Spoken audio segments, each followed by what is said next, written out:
A lot of people come to me with this inquiry that what they should keep in mind when they start to practice yoga. Today I'm going to talk about 8 things which we can keep in mind when we begin to practice. So let us understand the first point, which is that we must practice in loose-fitting clothes, cotton clothes preferably. Or we can go in for yoga pants, yoga tights, because we need to stretch our bodies. The clothes should allow us maximum range of motion, and it should also give us the comfort to breathe. The skin needs to breathe. The second point which people come up with is that they want to know what is the best time to go for this. The best time is early morning, because early morning we are empty stomach and our bodies have been well relaxed, our minds are calm. Whatever we do with total presence, and it helps us keep energized for the entire day. But in case we are not able to do early morning, some people are late risers, they do not take it as an opportunity or an excuse to miss it. They must do the practice in early evening hours before sunset, or they can just take out any time in the day. Keep the consistency. The third thing is that whether they should do practicing yoga empty stomach or not. Yes, preferably do the yoga practice empty stomach, because we do a lot of twisting poses. There's a lot of pressure going to the organs, they're getting massaged. If there is food in our belly, then it can cause acid reflux and it can give us slight stomach pain. So preferably empty stomach. You must eat. If you have to have a meal, have 3 hours before you start doing it. And if you want to drink something or eat a small snack like fruit or nuts, have 1 hour before. Also, if you want to drink water, have half an hour before, because you don't want that bloating feeling inside you when you are doing it. The fourth point, which is what to eat after we do the yoga asanas or the pranayams. So you must eat after half an hour, and you must eat something healthy and nutritious. We want to keep our body nourished well, so don't go in for things which have a lot of sugar or which are dehydrating in nature. Don't have coffee, caffeine and things which will drain you further. So try to have healthy food with a gap of half an hour. The fifth point is that try and use your own yoga mat. Try and build that connection with the yoga mat. What does that mean?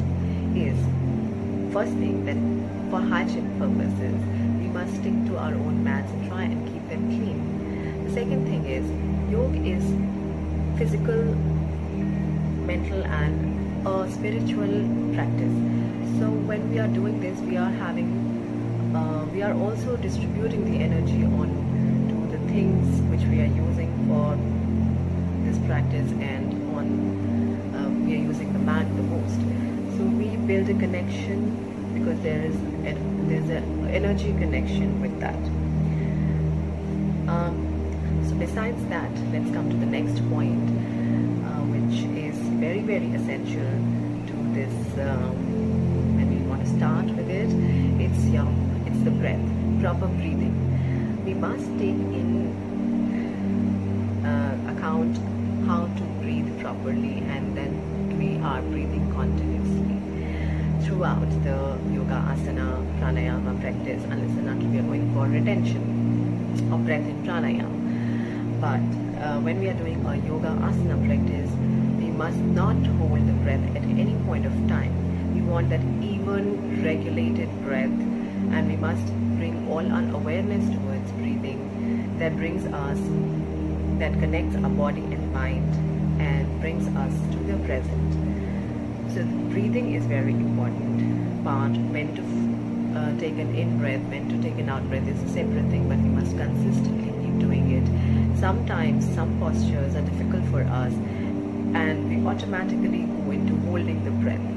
So it is very important to take care of those poses, and with awareness continue to breathe in those poses. Proper breathing, and then we come to the next point, which is understanding our bodies. It is very important to understand what we are doing, especially as a beginner. because we do not know the postures well, we do not know the techniques well. We must take care of our bodies, understanding our limitations, understanding our strengths. So we need to understand our body capacity, and only according to that we must perform the postures. We should not look at the video alone, and we should not look at the other person next to us, how far he can go, because everybody has their own range of motion and everybody has their own body limitations. So get the right technique, understand it, perform the posture, do it slowly, build onto it slowly. Don't do very deep stretches if you are not used to doing it, and listen to your body. If you feel certain pains or cramps, stop, ask questions, only continue when your body is feeling comfortable. And the next point I would say is that you must always go for a warm-up before you start to hold the postures. Warm-up is very essential. If we do the asana without proper warm-up, it can again lead to pains and cramps. So Surya Namaskar is a very good warm-up, which is a complete body warm-up, but some people cannot do Surya Namaskar. So for them it is very important they should start with simple joint movements and simple movements with their arms, legs, a little twisting of the spine with the little rotations and some gentle stretches, dynamic stretches, and then they can go in for holding of the postures.